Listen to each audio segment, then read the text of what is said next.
Welcome to the empowering world of the Ladies Who Leap podcast, where brave souls share the remarkable journeys of venturing beyond their comfort zones to craft lives filled with passion and purpose.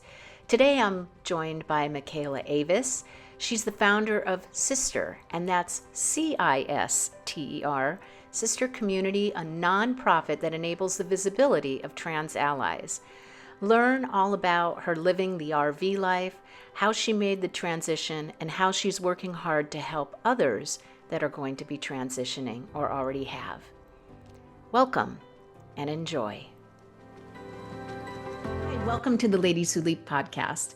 Today, my guest is Michaela Avis. She's the founder of CISTER, that's CISTER, a nonprofit that enables the visibility of trans allies.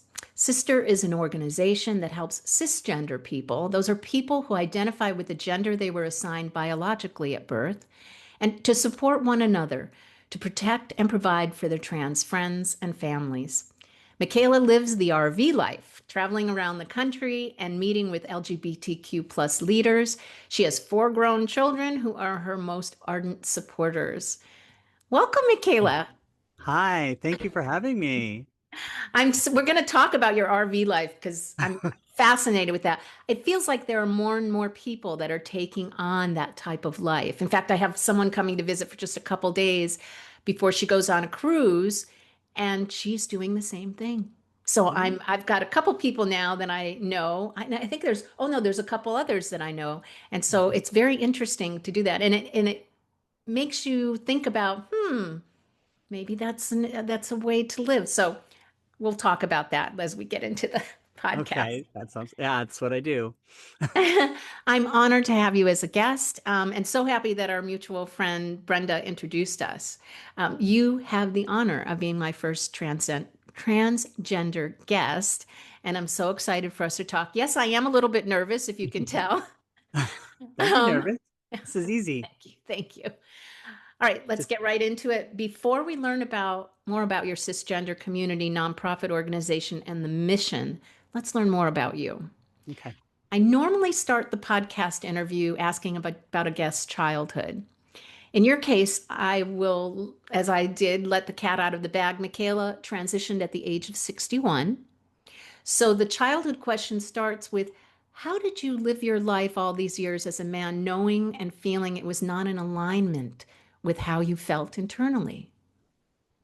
It's really, well, it's interesting because I always knew something was different, but also there were plenty of places like even just being little, this is pretty standard story when you talk to trans people about especially older or something because we didn't have the language really in my household. There wasn't any recognition, and it was also so something like if I got in trouble for talking certain ways or, you know, being little and wearing my mom's high heels around and going, "What are you doing? Get out of those. Go put those back." That kind of stuff. So putting on, anything like feminine, but playing with dolls with my sisters and the whole bit. But what's really when I tell this story, it's more like um, I stole this from T Swift, but I have an era's version of my own recognition. When I was little, I did the things I just mentioned, but also then we were Catholic, raised Catholic, so I was an altar person. I mean, you could say altar boy, altar girl, whatever, but I did that till I was 16, and what I really liked, honestly, was there was a sort of ritualistic embodiment of wearing those clothes, being able to wear something that felt kind of like a dress, frankly, a little bit. It wasn't that it was just that it felt more comfortable, and I knew that. So there's like, there's an era of being in my childhood and playing with the dolls and the feminine stuff with my sister, and then being, in the church clothes. But then that went till 16, and then at 18, I was basically in a band, in a rock and roll 80s band. Ah, I For love it. 10 I love years. it. Yeah, but just it was super easy to get away with wearing more feminine clothing, to have makeup, to do my hair, just feeling, close to what I felt. For that, I did that till I got married, actually. And because we were, so I met a woman, we got married, we started having kids, and the interesting thing about that then was she had a really decent job. She had a good job.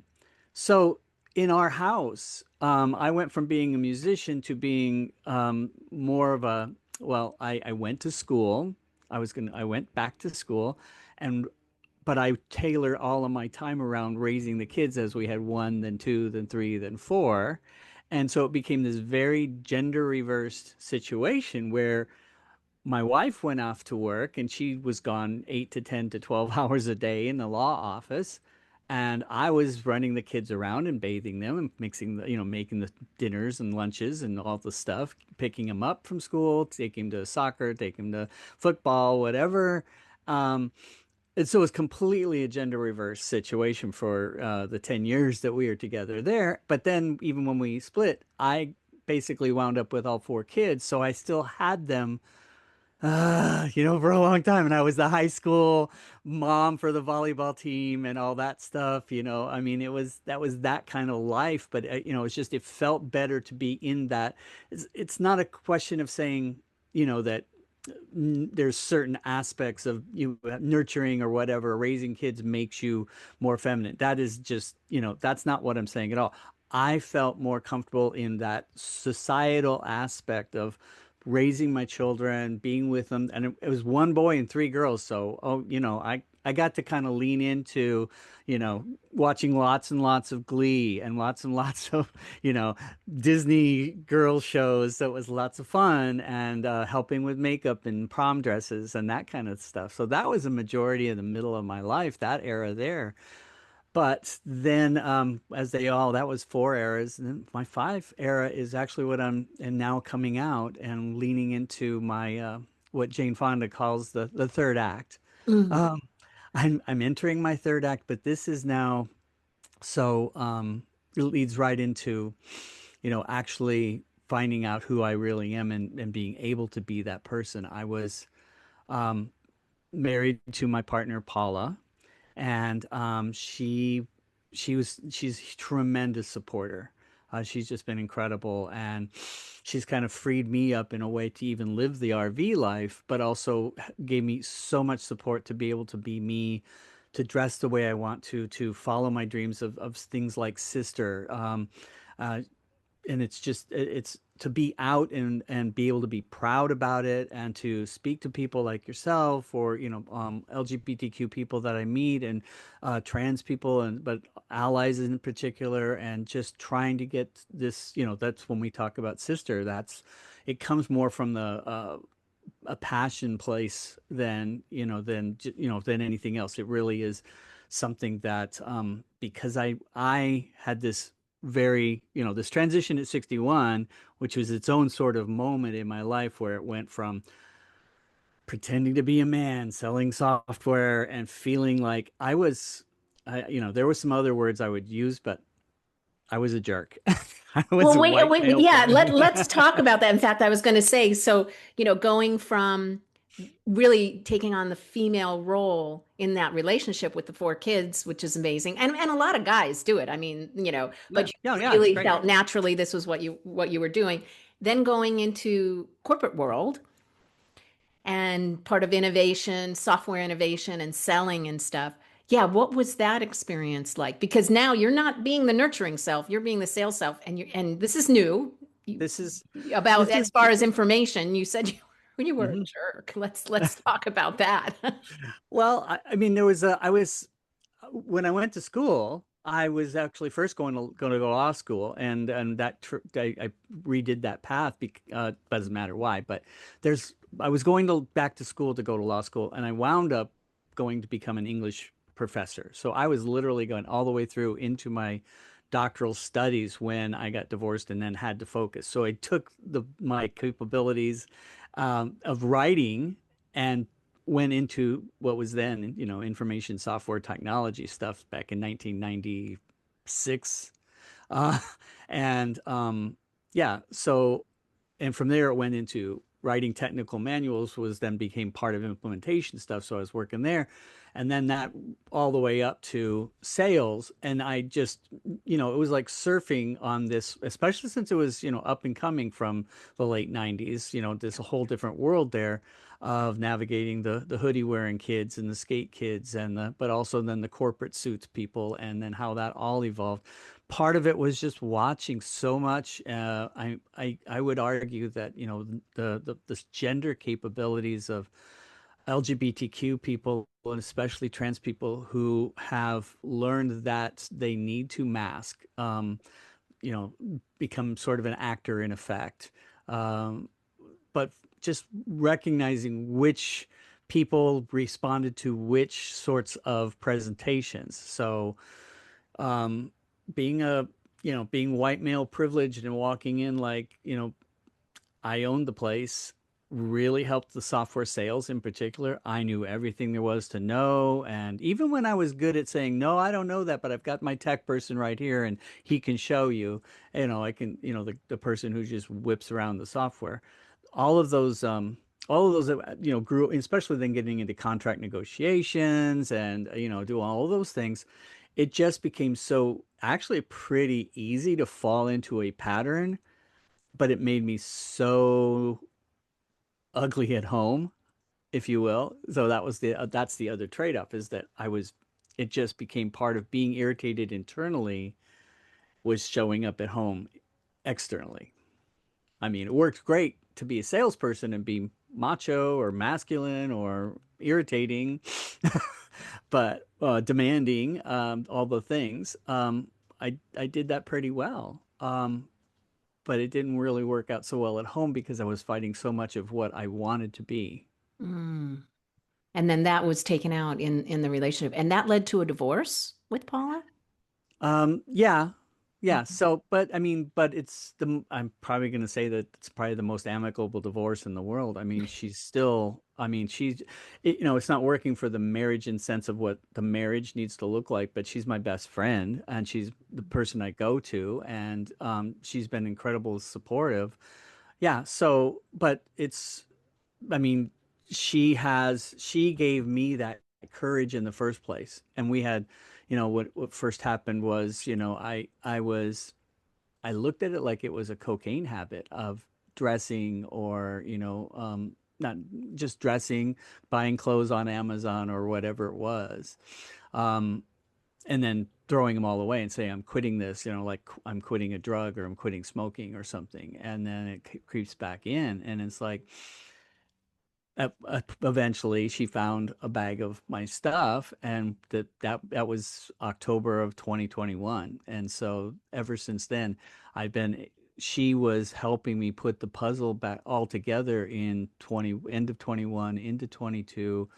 And we're very fortunate we have a yoga studio that there was a trans woman in that studio that we wound up talking to her, and she was really supportive and led me to a group for gender support in Boulder, Colorado. And it's just that group was incredibly, I mean, just loving and caring and accepting, and but also knew all the things. That's the thing is like finding your people who have what do you call it? Like collective wisdom, tribal knowledge. That's Shared like experience, even. I mean, yeah. because listening to you talk, I'm thinking to myself, it's not like you grew up.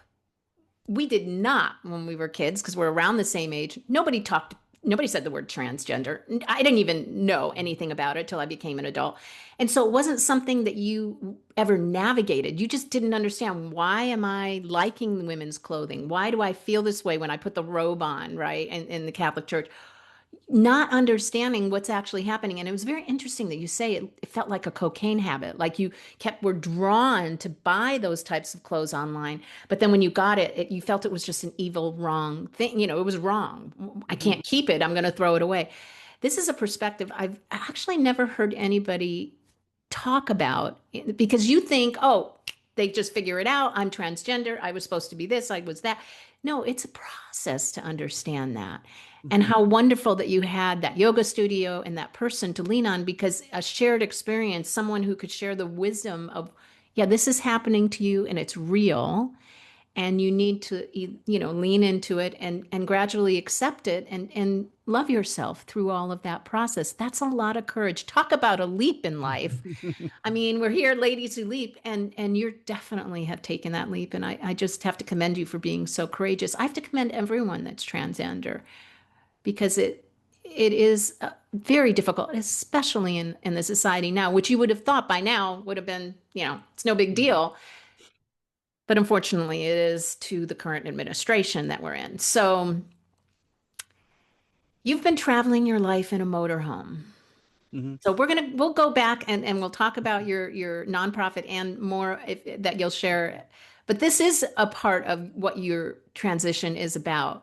Yeah. You're traveling the country. I know that has to take a lot of courage because the way our country is currently, there's certain states that must have been like, okay, I'm not sure if I want to do that. I love that documentary with Will Ferrell Hmm. and his friend, right? That when you said I'd travel in my RV, I was like, oh, that sounds like, there's beautiful parts about it and there's not so beautiful parts about it. So I have so many questions. Okay. Like, why you decided to do it? What was the biggest takeaway you got from this experience? And then there's a hint that I'm supposed to tell you to remember that story about the Yeah. grocery store and dropping your Yeah. purse. So let's have you start sharing that. We'll be right back. If you feel stuck in doubt, fear, or low confidence, there's a way forward. I'm Lisa Andrea, Emotional Transformation Specialist with Ladies Who Leap Coaching. I can guide you to clear the emotional patterns holding you back so you can trust yourself again, feel confident in relationships, and step into a life of clarity and purpose. Visit ladieswholeap.com and click on the Let's Connect button to start your leap journey today. Now, back to the show. Wow. Yeah, that's another place, a jump off with, from Paula supporting me. And because I felt like, okay, I was feeling like I needed to get out in the world and see the world and see the country. And we enjoyed traveling anyway, but the RV became something. And what I've got is a 30-foot travel trailer, and it's just me and my little dog. And so it's a big space. It's actually, and I specifically bought one that has a real bathroom in the back end so that I can do my makeup and my hair in a real mirror with real lights. And the shower is actually big enough to turn around in and wash my hair. So the things are, it's like I just wanted something that I knew when I got this was like, oh yeah, this is what I'm talking about. And but the travel part, being able to use tools and back a trailer into a slot, you know, to have it actually navigate some front offices at RV parks. There's been some interesting moments, some positive stuff, some less than positive stuff, some places where I was a little nervous on the road for sure. I mean, traveling last year, for example, I went from Phoenix, Arizona through New Mexico's great, actually. I New Mexico was great in Albuquerque and people I met there. I go back to those same places that where I stop and I have, where I eat dinner or eat lunch or whatever. And um, I find those places on the road, but also there's some places that literally say LGBTQ friendly. So I look for those. There's some research, that needs to be done for that. But also, like when I went through Oklahoma, I was nervous about stopping for gas in Oklahoma. Um, but I had great friends who put me up in Tulsa and Oklahoma City for about 4 days. I had a storm last year in April, hit a storm and was stuck there for 4 or 5 days. And then Yeah, I mean, I didn't even think about that. Bad weather, rain, weather. snow, anything can stop you. You're a moving vehicle, a big Yeah. moving vehicle. Right, right. That's exactly it. So it's there's the RV life plus being who I am. Now, I also figure out, I can be a little incognito. I can do that. Um, but I also don't like not being able to be myself. So I walk that line when I'm thinking about it, when I'm cognizant that this might get me in trouble. So, but also just having friends all across, making phone calls and saying, "Hey, have you been to this place in Missouri or this place in Ohio, or because I went all the way across and I went, this stops all the way. And then I spent 2 months bouncing up and down on the New England coast. I have friends in Connecticut, I have friends in Massachusetts, friends in Maine.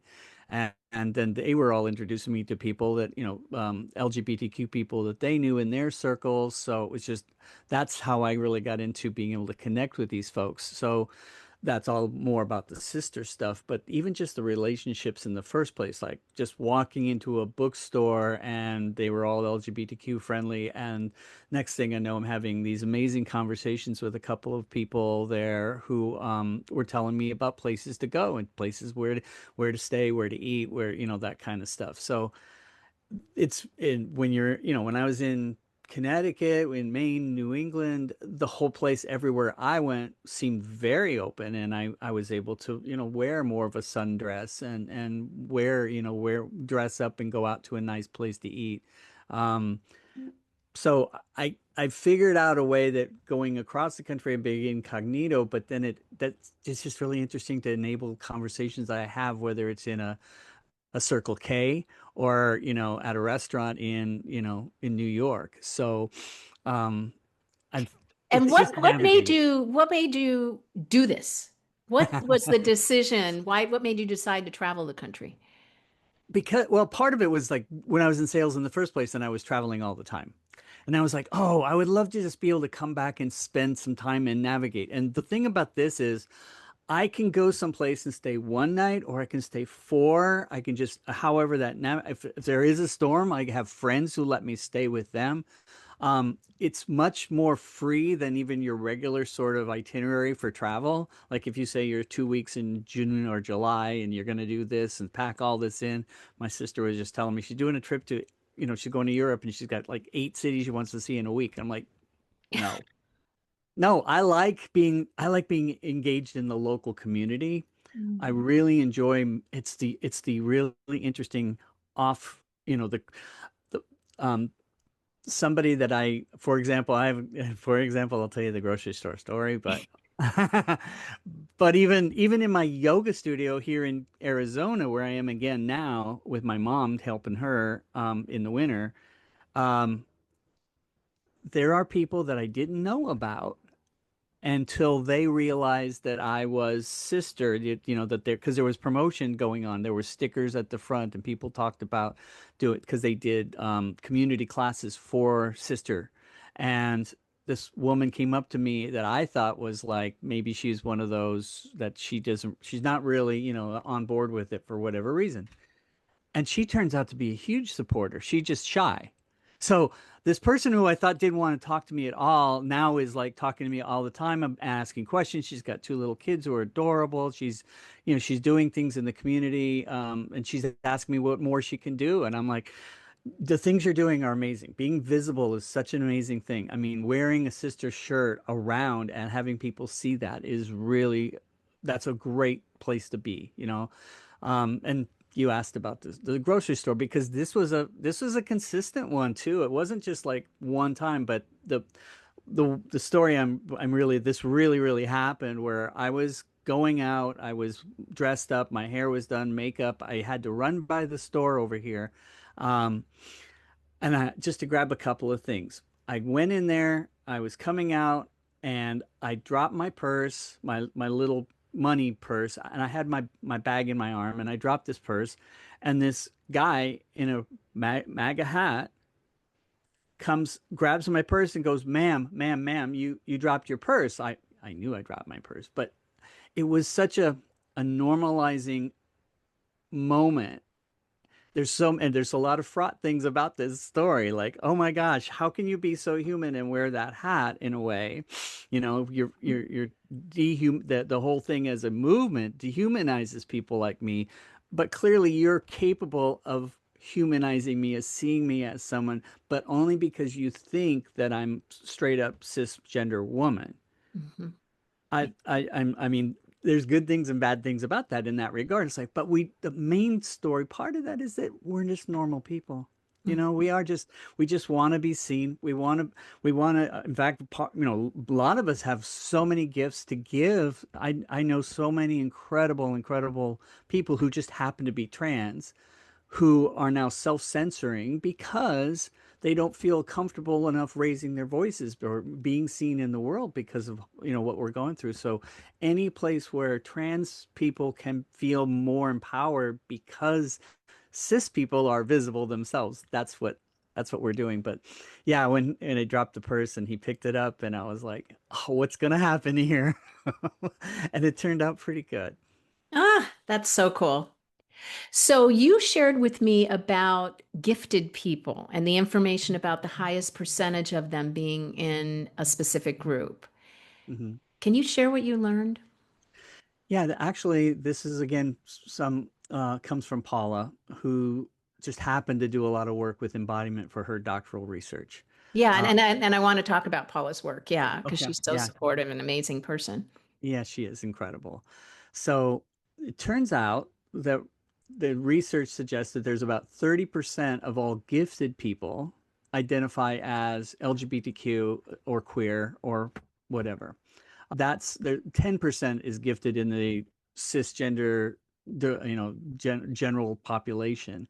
So it's really interesting that there's so very much a correlation in this gifted neurodiversity. So we see a lot of creative people who also share in this gender expression element, because why that's important even for me and sister, and why it's interesting to even think about it that way, is how many creative people and how many amazing voices. And again, even go back to the self-censoring. What we're really trying to say there is that recognizing those gifts, we need to nurture those and make those, clear and visible to bring whatever gifts they have to the world. This is, so it became part of even the sister mission, is that we talk about all of these gifts, all of these things. The gender for us, for me, pretty simple. It happens on a spectrum, right? We have all these different capabilities. We're all these different experiences, and it's just whatever giftedness that you can bring, and to realize that there's so much of this population is gifted.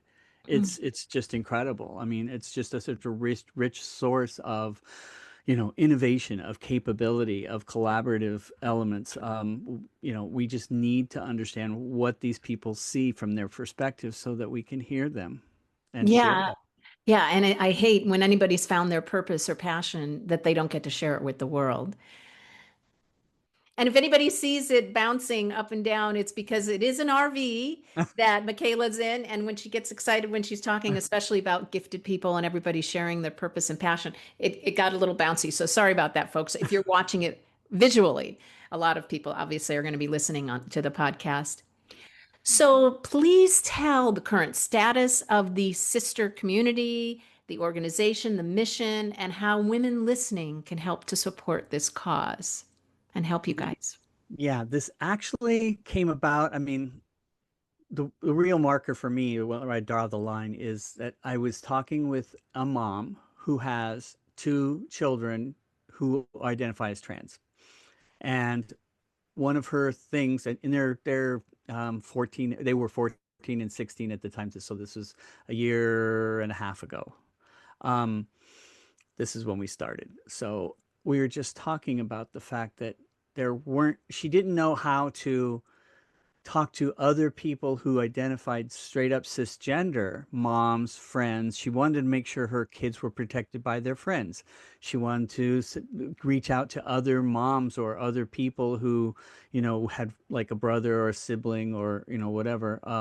And she just didn't really have that. So she kind of had this, she was kind of going on her own, and going about trying to, like, how do I announce to people that I have these two kids and I'm really protective, but I'm struggling and I don't want to do all the work. It can't make them do all the work, is what I mean. Can't make them do all the work when they have their own journey that they're experiencing. So it's really about trying to figure out a way to make people who are cisgender supporters. So that's where I came up with CISTER with a C. I love it. I love Um, it. Yeah. and And actually, from there, I hope, you're out there in the world. I mean, it's not a surprise. It's not a secret. I kind of very basically stole the branding from the company Life is Good, which is they came up with this mission of optimism. And they just put it on all kinds of shirts and hats and all the things, and people wearing this out in the world are signaling their optimism, and it's just a beautiful message. And I actually saw one of them speak at one of my innovation conferences at one point. And I was like, oh my gosh, this is what. But I always kind of tucked it away. I didn't have the idea for Sister until so this kind of came from that this idea of creating a brand and creating it around a nonprofit. And the whole mission there is to say, trying to get cisgender people visible to each other as well as to their trans connections, whether it's friends or family, whatever that might be. But being visible walking down the street, being visible at the yoga studio or in the coffee shop or school or work with a coffee cup on your desk. Just that, that kind of, I know it sounds like virtue signaling, but I don't care. It's the whole point. To make that a negative thing is not where we're at. The signaling here is so positive, so reinforcing, and the whole notion is that there's a community around that in the world. Okay, I'm going to make the table bounce. In the world, that there is a ring, a moving, visible ring of protection for the entire trans community with that kind of allyship visible. Oh my gosh. So, how can people get involved with the sister community? Especially, I mean, I want a t-shirt, I want a cup, I want, because it does. The person's going, well, what is that? What are you doing? And then the person can actually explain, I'm here to support LGBTQ, specifically transgender people. This is my way as a cisgender person to do that, and I want to raise awareness. I mean, that's when everybody can get involved. I love the idea that it's a brand and then put it on a t-shirt, put it on a cup. How do people get involved? How do they show their support? Yeah, the website's up. It's a sister.community. So it's just like it sounds, with a sister with a C, CISTER dot community. There's a whole store of things on there. It's really been great. The mission statement's on there. We're building it out all the time. It's kind of still new, but even saying so, like, you want that community. I mean, we're gonna put out some stuff where we're social media stuff, but that's going to be a sisterhood. So we have a sisterhood. We have, the shirts, the hats, we have leggings, we have sweatshirts, hoodies. It's a lot of fun stuff. It's supposed to be fun, different kind of logos and brand looking things. But I'm also open for suggestions. I'm working to get it more and more stuff. I have a couple more new brands coming out early this year. That'll just branding things like one is I'll just that I'm already it's gonna be in the store really soon. That's the next one is kind of yoga facing, but it's Sisters Are Warriors too, where it's the pose of the Warrior Two pose, because we are, that's the whole point. I mean, all the sisters are warriors too. So it's really cute. I got a lot of great marketing feedback. And so yeah, sister.community is how people, and all my contact information is on there as well. Oh, that's fantastic. And then before we go to your favorite quote, mantra, or positive affirmation, I do want to give Paula. She does some great work, from what I understand, and has been, which I usually ask that question, who's your greatest supporter? So, can you share a bit about Paula? Oh yeah, she's my greatest supporter. She's my person. um, Paula is actually she's Dr. Paula to me, because she finished her doctorate. She works in education. Her focus has been on educational leadership. Her doctorate was all about women and embodiment. So she did a ton of research, and just there's so many ways to even go with the beginning of her research. But she also brings it into the work that she does. She has a background in special needs and neurodiversity and giftedness. So that's where she, intersects with that kind of stuff. But more than that, she's just a really incredibly intelligent, deep processing, deep feeling, emotional person. She is somebody who is she's just rock solid. in terms of, just anytime if I'm hitting a down cycle, I know who I'm going to. And she doesn't need to fix it. She just needs to hear me. And that's the best thing about it. So it's like she has been an incredible support, and I love her forever. That's fantastic. Always having someone that's supportive and just listen. Just take the time to listen. I love it.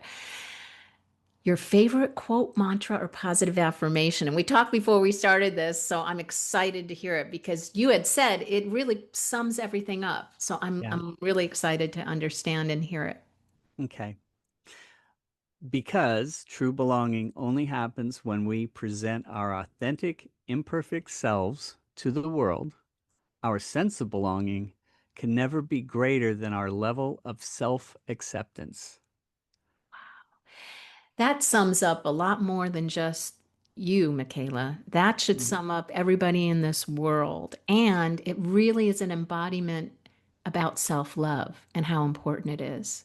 That's from Brene Brown, and Ah. the vulnerability out obviously, but when she's really trying to unpack here is exactly that. That it goes to, just even saying we all want to belong. We humans need to collaborate, connect, have community, and find our people, but that doesn't mean that we can get away with pretending. Ultimately, you can't. It hurt me too much of my life. Mm. So now understanding and being accepting, that's just it's so rich. I mean, when one of the first things I did was shed almost 100 pounds. It was about 85 pounds. Yeah. And it was just carrying it around because I didn't care. I'm getting better every day. I'm feeling happy. I'm not perfect all the time. And that's, like I just said, I got to call Paula. But, it's just so much easier not to carry around that burden of not accepting myself in the first place. Yeah, that's huge. That's huge. And I didn't realize that you had lost all that weight. You're shedding your old self Yeah. and you're now coming into your authentic self and you're And helping others do the same. And I really I just commend you. Thank you, Michaela. Everybody, I'm going to put all kinds of information, but you'll definitely have the link to the sister.community site. I'm going to get my goods and things and wear it very proudly.